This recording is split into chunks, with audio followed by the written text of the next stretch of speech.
Good afternoon, colleagues. Before we start, can I just remind members of the social distancing rules that are in place in the Chamber and throughout the campus. I'm sure you're all aware of them by now, but particularly when you're leaving and entering the Chamber, just be careful to keep your 2 metres distance.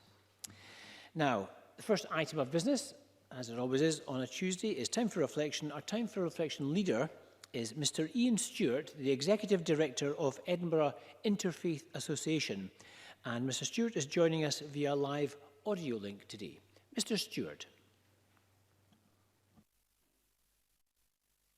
I happily join with you today during these turbulent times, but which are also for our Jewish, Christian, Muslim, Sikh, Baha'i, pagan and Hindu friends, a happy holy season which bring hope of positive change to come.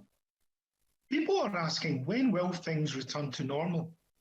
I do not want us to return to the way things were before.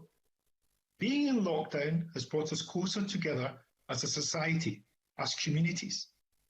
The pandemic has shown just how fragile human life is and how much we need one another. It has broken down preconceived barriers and brought together people of all different backgrounds and beliefs in solidarity. It has made us stop and pause from our busy lives and reflect on what really matters. That is not material things, but our relationships with our neighbours, friends and loved ones. As we clapped our appreciation for our NHS staff, we also exchanged greetings and support to our neighbours. Sunshine and Leith was also heard recently, ringing from the open windows, uniting communities in Leith. I was heartened to see many Edinburgh Interfaith community members join with friends across Europe at our COVID-19 prayer vigil, which brought many much-needed comfort and support.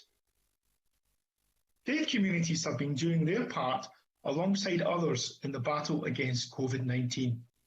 From local Muslim-owned shops in Falkirk and Edinburgh giving out free COVID-19 survival kits to the elderly, from churches, mosques, temples, gurdwaras and synagogues doing their part distributing vital food supplies.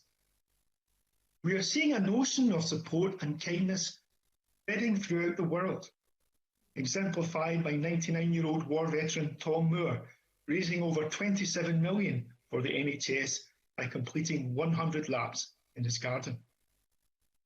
And even in the townships of South Africa, gangs have called a truce and are now bringing food to struggling households in lockdown.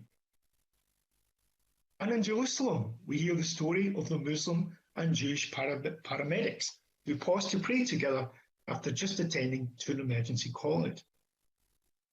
The Pope in his Easter address said, "Silence the cries of death, no more wars, since we need bread, not guns."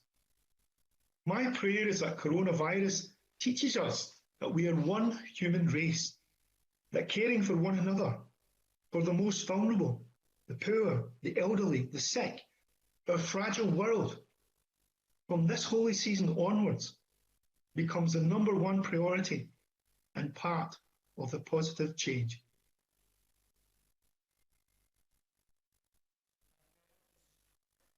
Thank you very much, Mr. Stewart, and thank you for joining us remotely this afternoon.